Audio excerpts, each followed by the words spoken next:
From Dark Night of the Soul, the introduction, saying yes to God. Say when you were very young, the veil lifted just enough for you to glimpse the underlying real behind it, and then dropped again.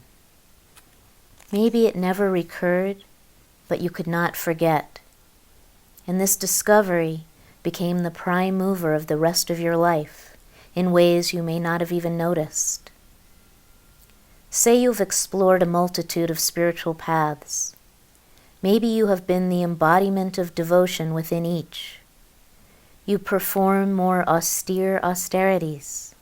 Your attention to liturgy is so pointed that you become sacred language.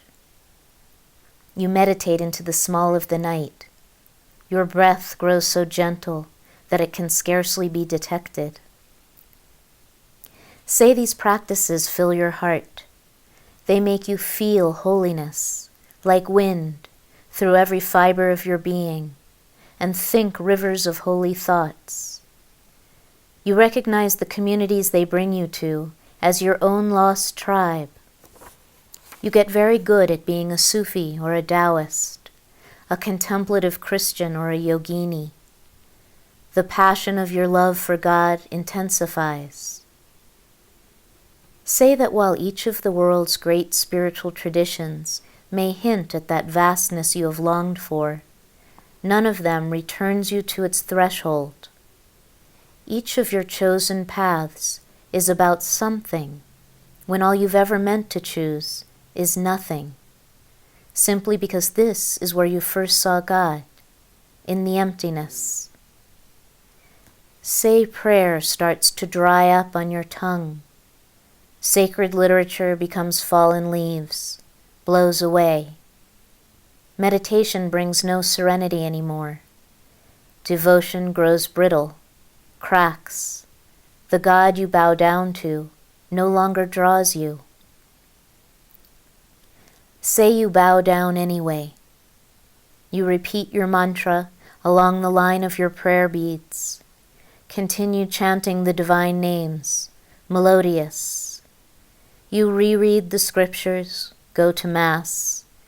You find satisfaction in none of these, yet you persevere. Why not? The things of the world are no competition.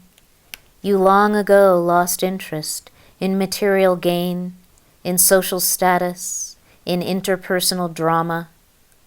This wretched limbo lasts for years. Say each of the familiar spiritual rooms you go to, seeking refuge, are dark now and empty. You sit down anyway. You take off your clothes at the door and enter naked. All agendas have fallen away. You grow so still in your non-doing that you forget for a moment that you are, or that maybe God is not. This quietude deepens in proportion to your surrender.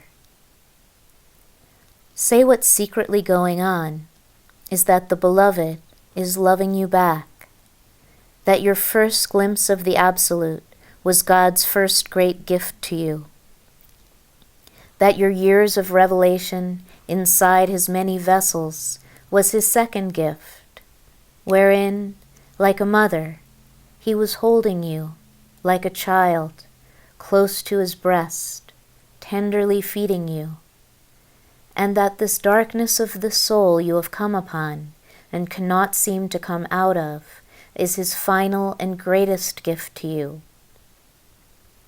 Because it is only in this vast emptiness that He can enter as your Beloved and fill you, where the darkness is nothing but unutterable radiance. Say He knows you are ready to receive Him and to be annihilated in love. Can you say yes to that?